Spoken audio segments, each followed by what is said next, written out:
어느새 갈라디아서 마지막 결론 부분까지 왔습니다. 3개월이라는 짧지 않은 시간 동안 갈라디아서 말씀을 나눴는데요. 우리가 믿는 복음에 대해서 다시 한번 깨닫고 우리의 믿음과 또 믿음의 삶에 대해서 돌아보는 시간이 되셨길 바랍니다. 갈라디아서는 복음에 대한 문제로 시작했습니다.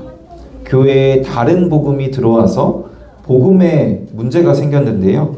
이 다른 복음은 사람이 스스로 구원을 얻어내거나 또는 구원을 받을 만한 자격이 있는 존재로 보고 결국에는 스스로를 자랑하고 스스로 영광을 받게 하는 것이었습니다. 이 다른 복음은 다른 것이 아니라 틀린 것이어서 구원에 이르게 하는 진정한 복음이 될 수는 없었지만 사람들에게 굉장히 매력적으로 느껴졌기 때문에 진정한 복음을 위협하는 심각한 문제가 됐어요. 그래서 사도 바울은 진짜 복음을 변호하기 위해서 자신의 경험에 대해 간증을 하기도 하고 또 구약 성경을 해석하기도 하면서 다른 복음의 내용인 율법의 행위로는 절대로 구원을 얻을 수 없다는 것, 율법의 행위로 구원을 얻어내려고 하는 것은 결국 예수 그리스도의 구원을 부인하는 것이고 죄의 종노릇을 하는 것이라고 말씀하면서 오직 믿음으로 인해 구원을 얻고 오직 믿음으로 자유를 누려야 한다고 권면합니다. 이 스스로 구원을 얻어내려는 다른 복음이 너무나 매력적이기 때문에 이 갈라디아 교회뿐만이 아니라 지금 우리의 교회 안에서도 굉장한 영향력을 행사하고 있음을 우리는 기억해야 됩니다. 그래서 이 사도 바울의 권면의 말씀이 갈라디아서 말씀이 지금 우리에게도 동일하게 적용될 수 있는 말씀임을 기억하고 복음에 대한 묵상을 날마다 새롭게 해야 됩니다. 그리고 자유를 얻은 자들에게 이 자유를 육체의 기회로 삼지 말고 오히려 사랑으로 서로 종노릇하라고 말씀합니다. 죄의 종노릇에서는 벗어나야 하지만 이제 자유를 얻고 방종한 삶을 사는 것이 아니라 다시 종노릇을 해야 하는데 죄의 종노릇이 아니라 사랑의 종노릇을 하라고 말씀합니다. 구원을 받은 하나님의 자녀들에게도 내면의 육체와 성령이 계속 대적하고 싸우고 있어서 심각한 갈등이 있는데요. 우리가 예수 안에 거할 때 성령으로 살면 육체의 일이 우리 삶 가운데 나타나는 것이 아니라 9가지 성령의 열매를 맺게 되고 성령으로 행하는 것, 사랑이 그 삶에 나타나게 돼서 성령으로 사는 사람에게는 가장 먼저 사람들과의 관계의 변화가 나타난다는 것까지가 지난주까지 함께 나눈 말씀입니다. 12주 동안 함께 나눈 말씀을 아주 짧게 요약을 했는데요. 제가 다 설명하지 못한 부분까지도 머릿속에 잘 정리가 되셨기를 바랍니다. 갈라디아서의 마지막 결론의 말씀은 콩콩팥팥입니다. 콩 심은 데 콩 나고 팥 심은 데 팥 난다. 원인에 따라 거기에 알맞은 결과가 나타난다는 속담입니다. 잘 아시는 속담일 텐데요. 성경에서도 이와 굉장히 비슷한 말씀을 하고 있습니다. 본문 7절, 8절 같이 다시 읽어볼까요? 스스로 속이지 말라. 무엇으로 심든지 그대로 거두리라. 자기의 육체를 위하여 심는 자는 육체로부터 썩어질 것을 거두고 성령을 위하여 심는 자는 성령으로부터 영생을 거두리라. 무엇을 심든지 심은 그대로 거둔다라고 말씀합니다. 육체를 위하여 심으면 심은 대로 썩어질 것을 거두고 성령을 위하여 심으면 심은 대로 영생을 거둡니다. 육체는 우리의 죄, 타락한 본성을 뜻하는데요. 죄를 위하여 심으면 나의 자랑과 나의 영광을 위해, 나의 유익을 위해 심으면 갈라디아서의 표현대로 하면 예수가 아닌 다른 방법으로 구원을 얻으려고 하면 썩어질 것을 거두게 됩니다. 반면에 성령을 위하여 심으면 성령으로 살고 성령으로 행하면 영생을, 구원을 거두게 됩니다. 육체를 위하여 심으면 썩어질 것을 거두고 성령을 위해서 심으면 영생을 거두는 것이 하나님의 질서인데, 많은 사람들은 육체를 위하여 심으면서 영생을 거두고 싶어 합니다. 이 땅에서 나의 유익과 나의 만족을 위해서 살고, 나를 자랑하고 내가 영광을 받기 위해, 내가 잘 먹고 잘 살기 위해 살면서 하나님은 나를 사랑하셔야 되고 나를 구원해 주셔야 되고 나는 영생을 누릴 것이라고 생각하는 거죠. 이런 태도에 대해서 하나님은 업신여김을 받지 아니하시나니 사람이 무엇으로 심든지 그대로 거두리라 라고 말씀을 하는 겁니다. 하나님이 업신여김을 받지 아니하신다는 것은 하나님이 조롱당하지 않으신다라는 뜻이에요. 그러니까 육체를 위해 심으면서 나의 만족과 유익을 위해서 내가 잘 먹고 잘 살기 위해 살면서 영생을 거두길 바란다는 것은 하나님의 질서를 무시하고 하나님을 조롱하는 일이라는 겁니다. 콩 심은 데 콩 나고 팥 심은 데 팥 나는 것이 당연한 진리인 것처럼 육체를 위해 심으면 썩어질 것을 거두고 성령을 위하여 심으면 하나님의 나라를 위해 살아가면 영생을 거두는 것도 너무나 당연한 진리인 겁니다. 이 진리를 통해서 하나님을 조롱하는 것이 아니라 우리가 무엇을 심어야 할지, 무엇을 위하여 살아야 할지 잘 분별해야 합니다. 또 이 말씀에서 몇 가지 생각해 볼 것들이 있습니다. 먼저 우리는 무엇이 됐든 심는 인생을 살고 있다는 겁니다. 성령의 열매에 대한 말씀으로부터 시작해서 계속해서 농사 짓는 것에 비유해서 말씀을 하고 있는데요. 농사를 지을 때 심는 것은 어떤 일인가요? 굉장히 고된 일입니다. 우리 인생도 무엇이 됐든 심는 인생, 굉장히 고된 인생을 살아가게 됩니다. 육체를 위해 심는다고 해서, 나의 만족과 유익을 위해 살아간다고 해서 편하고 즐겁기만 한 인생이 결코 아니에요. 세상의 것들을 위해서, 나의 만족과 유익을 위해 산다고 해도 얼마나 힘들고 애써야 될 것들이 많습니까? 열심히 일해야 되잖아요.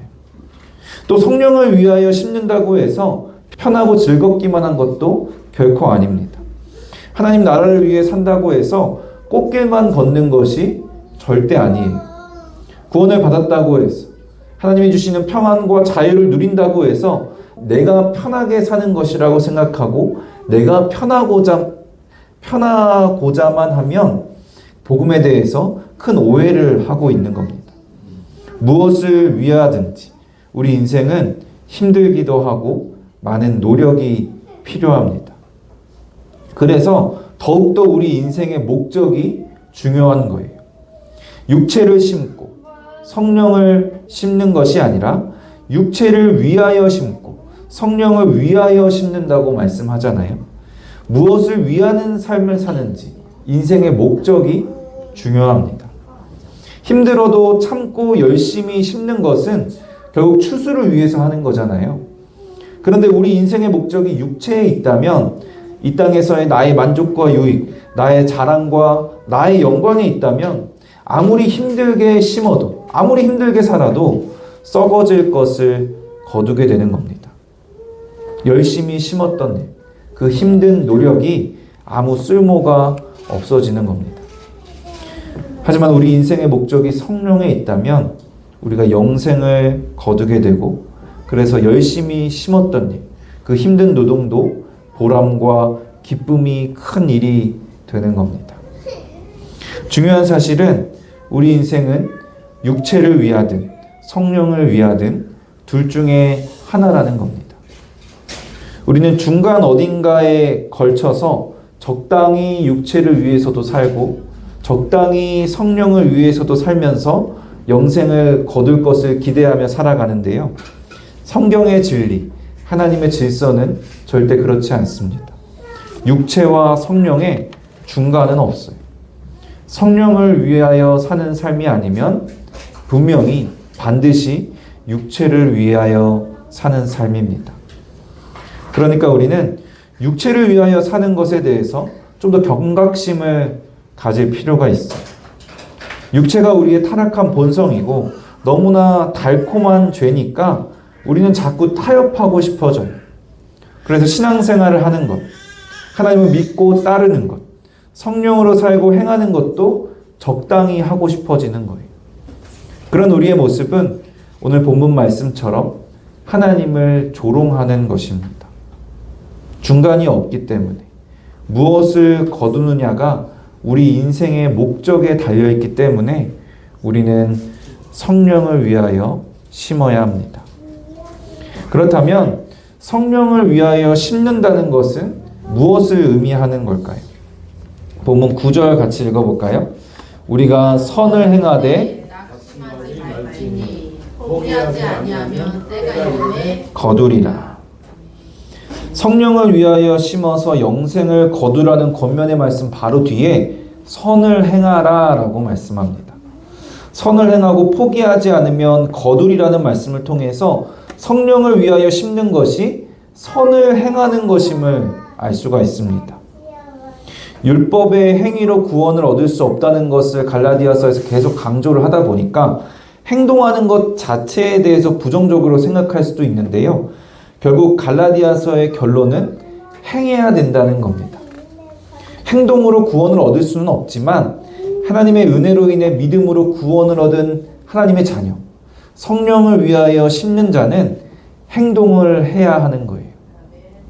게다가 어떤 종교적인 행위를 요구하시는 것이 아니라 우리의 일상에서 선을 행하는 것. 본문 10절의 표현으로는 착한 일을 요구하셨습니다. 지난주에 나눈 말씀이 성령으로 행하는 자들에게는 가장 먼저 관계의 변화가 있다는 말씀이었잖아요. 이처럼 그리스도의 삶에는 굉장히 역동적인 변화가 일어납니다. 죄인에서 하나님의 자녀로 우리의 신분이 변화되었을 뿐만이 아니라 실제로 우리 삶 가운데 사람과의 관계가 변화되고 선을 행하는 착한 일을 하는 변화가 일어나게 되는 겁니다.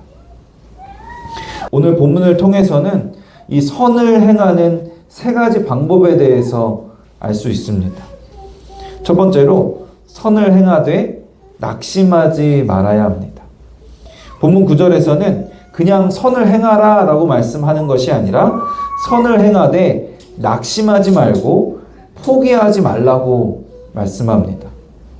선을 행하는 것이 낙심하게 되기도 하고 또 포기하고 싶은 일이라는 뜻이겠죠.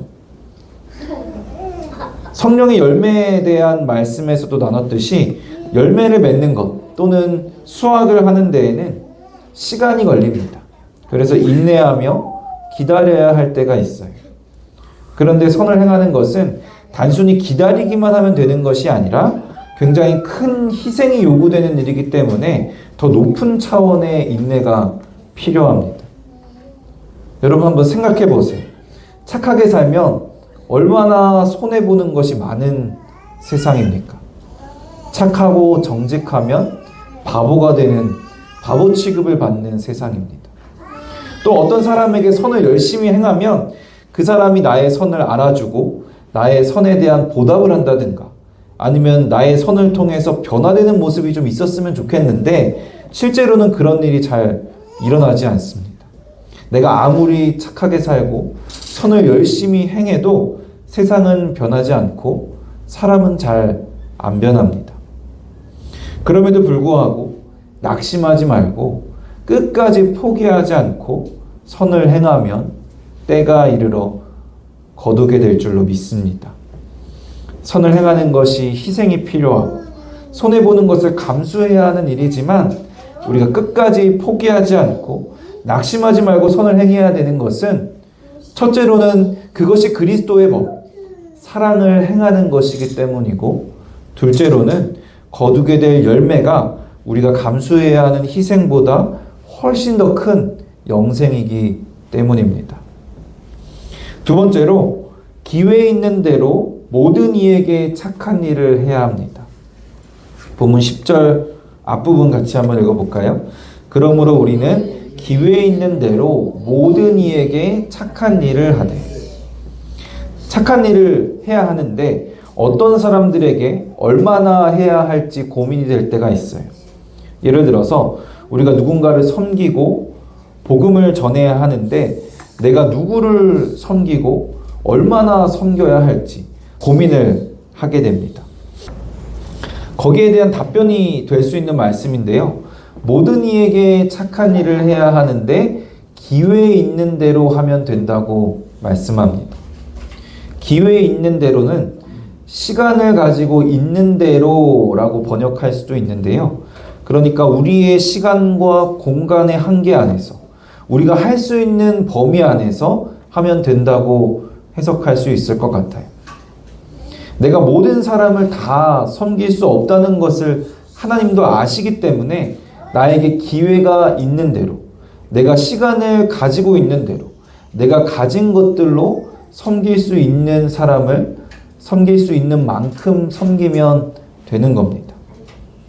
모든 이에게 착한 일을 해야 된다고 해서 너무 막연하게 생각하지 마시고 내가 있는 그 자리에서 나의 주변의 사람들을 둘러보시면 됩니다. 그러면 나의 사랑과 섬김과 도움이 필요한 사람, 하나님의 복음이 필요한 사람, 하나님이 나에게 기회와 또 마음을 주시는 사람이 보이게 될 줄로 믿습니다. 세 번째로 특히 믿음의 가정들에게 착한 일을 해야 합니다. 본문 10절 같이 다시 읽어볼까요? 그러므로 우리는 기회 있는 대로 모든 이에게 착한 일을 하되 더욱 믿음의 가정들에게 할지니라. 이 말씀은 조금 의외라고 생각하실 수도 있습니다. 보통 선을 우리가 행해야 된다고 생각하면 선교적 목적으로 믿지 않는 사람들에게 선을 행해야 된다고 생각을 하잖아요. 그런데 더욱 특히 믿음의 가정들에게 착한 일을 하라고 말씀합니다. 사실 믿음의 가정들에게 착한 일을 하는 것은 우리가 굉장히 가볍게 생각하고 간과하고 있지만 굉장히 중요한 문제입니다. 요한복음 13장 34절 35절 같이 읽어볼까요? 새 계명을 너희에게 주노니 서로 사랑하라. 내가 너희를 사랑한 것 같이 너희가 서로 사랑하면 이로써 모든 사람이 너희가 내 제자인 줄 알리라. 예수님이 주시는 새 계명이 서로 사랑하라인데요. 여기서 서로 사랑하라는 말씀은 분명히 믿음의 사람들끼리 서로 사랑하라는 말씀입니다. 물론 우리는 세상에 나가서 세상의 사람들을 사랑하고 섬겨야 합니다. 그런데 그보다 먼저, 그보다 더 중요한 것은 믿음의 사람들끼리 교회 안에서 서로 사랑해야 하는 겁니다. 우리가 서로 사랑하면 이것으로 모든 사람이 우리가 예수님의 제자인 줄 안다고 말씀합니다. 생각해보면 우리가 교회 안에서 서로를 사랑하지 않으면서 세상에 나가서 어떻게 사람들을 사랑하고 섬기겠어요? 심지어 하나님은 우리가 서로 사랑하지 않으면 하나님을 사랑하지 않는 것이라고까지 말씀합니다. 교회 안에서 우리가 서로 사랑하는 것이 그만큼 중요한 일이고 우리가 그리스도인임을 드러내는 우리의 정체성이 되는 겁니다. 우리는 서로 사랑하고 있을까요? 서로를 위해 착한 일에 얼마나 힘쓰고 있습니까? 우리가 서로 사랑할 때, 우리가 서로를 돌보고 서로의 짐을 함께 질 때 세상은 그것으로 우리가 교회임을, 우리가 그리스도인임을 깨닫게 됩니다. 우리는 교회가 교회됨을 세상에 증명하기 위해서 건물을 화려하게 짓고 싶어하고 또 하나님의 힘과 능력을 증거하고 싶어하고 놀라운 기적을 보여주고 싶어하는데요. 교회가 교회됨을 증거하기 위해서는 오직 사랑밖에 없습니다. 믿음 안에서 믿음의 형제들이 서로 사랑하는 것이, 서로 착한 일을 하고 서로의 짐을 함께 지는 것이 우리의 정체성이고 교회의 교회됨을 세상에 증거하는 방법입니다.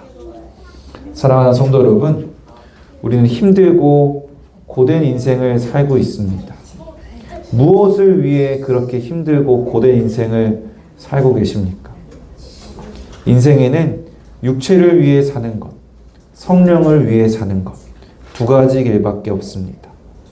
육체를 위해 살면 썩어질 것을 거두게 되고, 성령을 위해 살면 영생을 거두는 것이 콩 심은 데 콩 나고 팥 심은 데 팥 나는 것 같은 너무나 당연한 하나님의 질서이고 진리입니다.